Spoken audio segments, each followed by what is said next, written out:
All right, good morning. My name is John Clark, Plant Section Chief for the Palisades incident. Today is January 20th. Turn down those cell phones, turn off those ringers, and we're going to start with night operations. Hey, good morning. Eric Schwab, Palisades Night Operations. Another effective shift yesterday, kind of a rinse and repeat of the last couple days. We continue to pull hose where it's not needed. Sounds like there's still about 70,000 feet of hose out there roughly that we're still working currently. USAR got after it yesterday, about another 24 hours worth of work with the USAR teams, and they should be about wrapped up. Some additional folks were allowed back in around the fire perimeter yesterday, so be aware of that. Not a whole lot of calls for service, but definitely some attention needs to be. We paid a lot of attention to those folks yesterday as they came in. A lot more traffic on the roadways with utilities out there.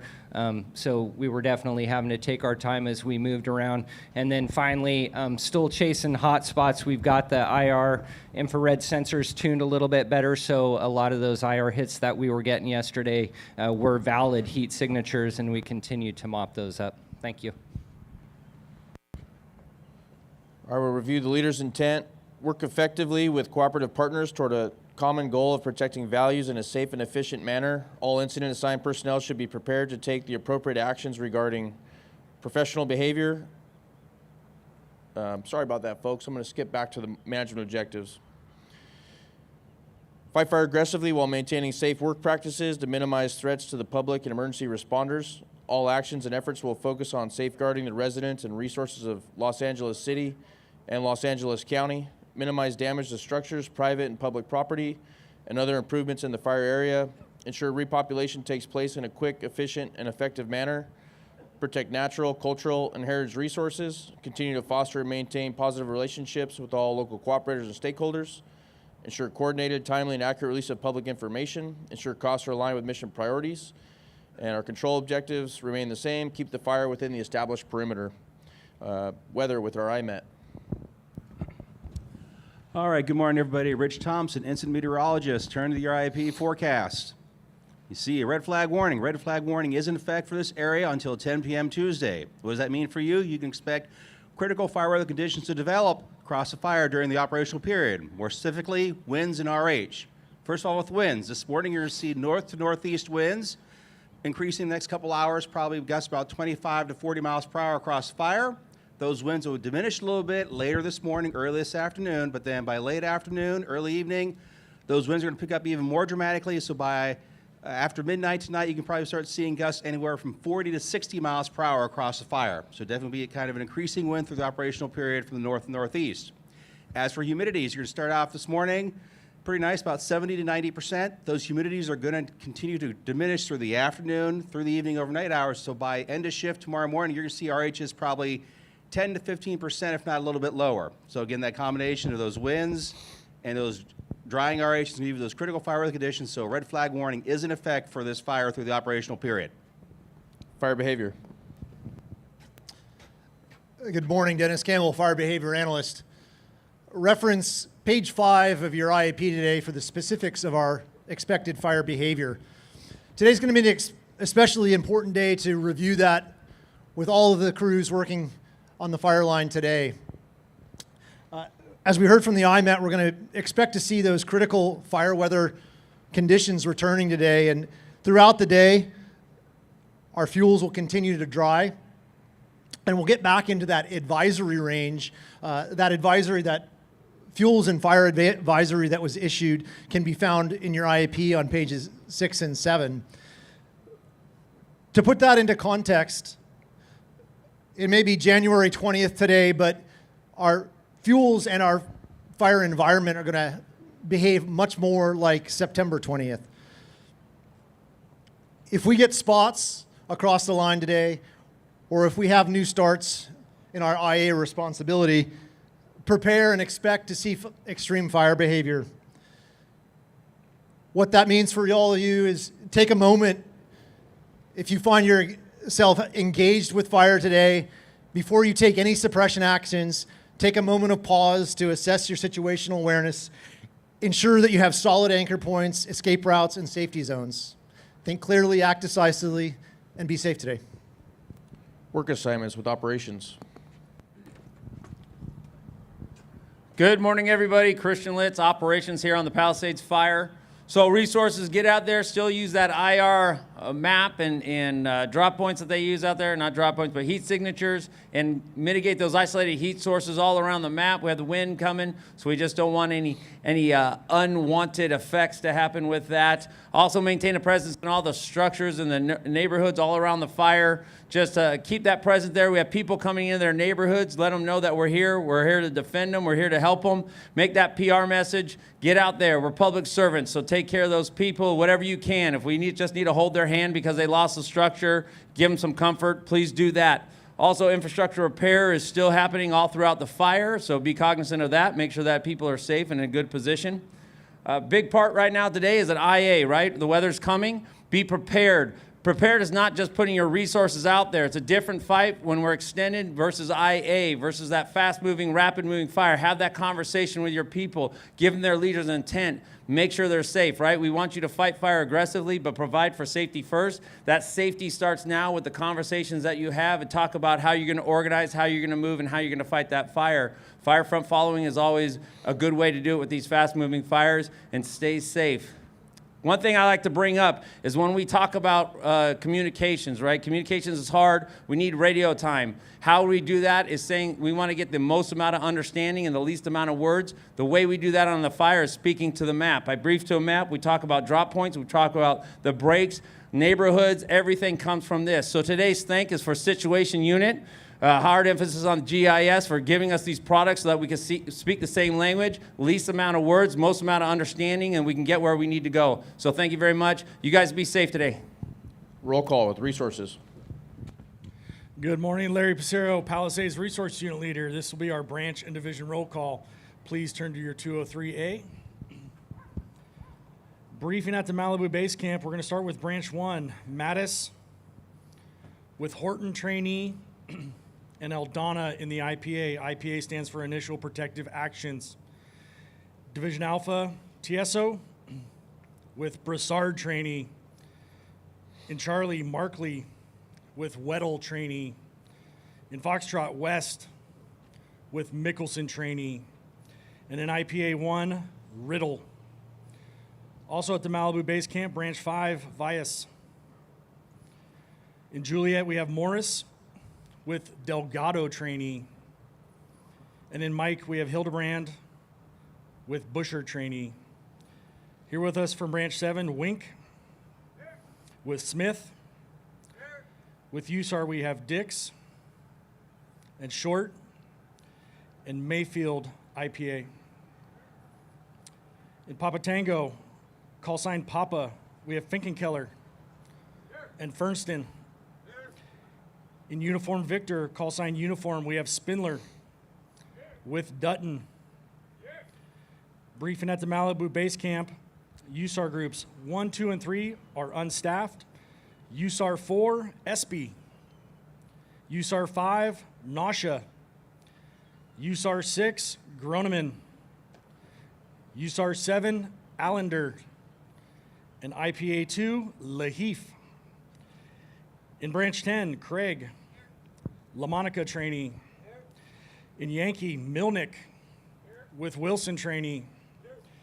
And in Branch Zulu, Cazal with Scott and Lorenzo trainee. Fire Suppression Repair Branch, Matthews with Ornelas trainee. In Fire Suppression Repair West, Peterson with Resendez trainee. Fire Suppression Repair East, Totoshini with Didi trainee. Thanks and have a good shift. Air operations. Good morning, everybody. Byron Vance, Air Operations here on the Palisade incident. There's still a large contingent of aircraft here to support you guys, as well as the IA component. A lot of aircraft pre-poed throughout the region through South Ops to help support any new starts. Still assigned to us coming out of Camarillo, and then also a couple other remote helibases to make sure we don't have any impacts from the wind. 24 Type 1s, 5 Type 2s, and 7 Type 3s, 2 of those being your guys' day Helcos. For our night aircraft, we're still operating 4 Type 1s, 4 Type 2s, and the 2 night Helcos. Still have those 3 UAS modules here for you guys to help identify those heat sources out there on the line. Please reach out and work through your line leadership if that can be a tool you guys can use today. We still have the 2 MRBs assigned. One of them is on 24-hour, so if there is a need for retardant at night, the helicopters are approved to drop retardant at night out of that MRB if you need it. One thing to mention too is we've gone to a daytime TFR, so the TFR is coming down at night, so there may be some general aviation traffic up over the fire area at night, but there should be no UAS flights happening at night. They're limited to daytime only. And we'll continue utilizing those 3 zones on your AirOps map to accommodate those media flights. We also have quite a few UAS operating today to support the USAR mission, Caltrans, and other cooperators. Thank you and have a good day. Medical. Good morning. Fred D'Acquisto, Medical Unit Leader for the Palisades incident. Today's medical plan can be found on page 43 in your IAP.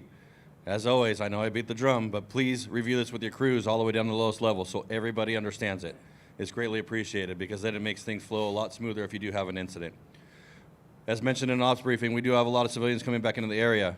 If you do have an emergency with civilians, please make sure to make that notification in your traffic early so that we know it's a civilian emergency, not a line crew emergency, and we can get the most appropriate resources for that incident.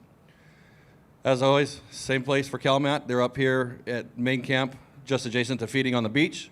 We also have peer support at the West End of Engine Parking if you need to make contact with them. Malibu Camp, we have Gold Coast Ambulance is our in-camp emergency contact there. They're in between supply and feeding, and we also have a peer support trailer there at that location as well. If you need any medical supplies or minor medical treatment, blisters, cough, that stuff, CalMat is your location for that, not the medical trailer. I know I've had a lot of traffic coming in there, so just make sure to streamline that. You can see that CalMat crew, and they can get you what you need for that. Have a safe shift. Thank you. Communications. Good morning. Bernie Rapp, Palisades Communications Unit Leader. For resources, if you're on the demob list for today and you have radio equipment checked out from communications, please get that back to us to expedite your demob process. Have radio techs available in both camps for any programming and repair needs. Thank you. Safety. Good morning, Nate LaRusso, Palisades Safety Officer. Your safety products can be found on page 8 and 9 of your IAP, and we'll have 7 safety officers on the line to support the operation. Today we want to talk about adaptability. When we started this fire, we saw extreme fire behavior and rapid fire growth. We transitioned into our typical mop-up and patrol, and now we're focused primarily on repopulation and getting our residents back into their homes, but we still have work to do out there. If you listen to the IMET and the FBAN talk about fire behavior and weather coming in, the situation out here can change with the flip of a switch. We have strong winds coming in which could immediately affect our fire perimeter or any new starts outside, so have a plan. This is a great day to talk about the PACE planning process from the primary all the way through the emergency. As we've transitioned the incident, we've released a number of resources, a lot of local government, a lot of CAL FIRE. What's left here is for our incident and those immediate starts around here. If we have a start, we're going to lose a lot of our local LA County and LA City resources, so that's going to leave out of area folks, out of state. So if you're in an area that you're not familiar with, take note of the extreme fire behavior that can occur if we do have a new start. Okay? This is going to be a tough day, a transition day of weather, and we want to be ready if anything goes down. With that, I want to point out the quote on the cover of your page from Dr. King. It's always the right time to do the right thing. Thank you. Information. Andy Van Sciver, Public Information, Palisades. Please open to page 56 of your IAP. I will wait so you can write down today's numbers. Acres have contained at 23,713 acres. We are at 59% containment. Our personnel is 5,175. I want to echo what Ops had mentioned in his first comments about engaging with the community. It's vitally important to be able to provide the community with updated and important information. There is a QR code on your IAP on the right-hand side of the PIO page. Please take reference of it and share that. That QR code links to what we refer to as a link tree. It is full of links of information to help the public get what they need. Please share it. As you know, we are the Lost and Found, and we are the post office, so please meet us on Trailer Row in the right trailer. Thank you. Closing comments with our unified incident commanders.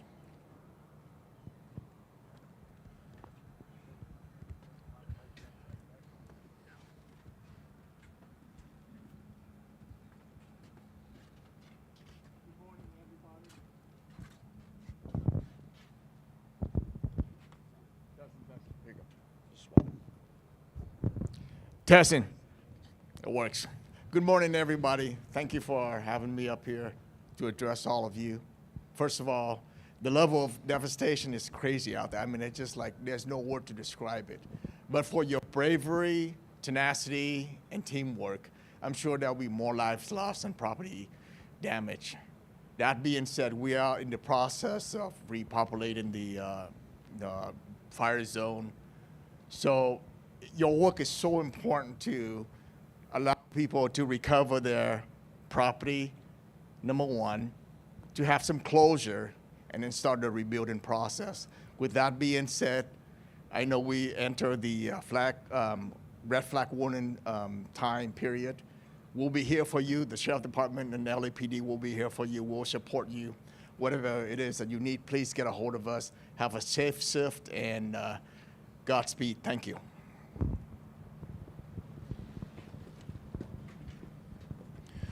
All right, as always, branch and division breakouts outside the briefing area. Unassigned resources meet here at the stage. Cooperators meeting at 1000 hours here at this stage. Planning meeting 1700 hours this stage, and next operational briefing 0700 right here at this stage. Thank you.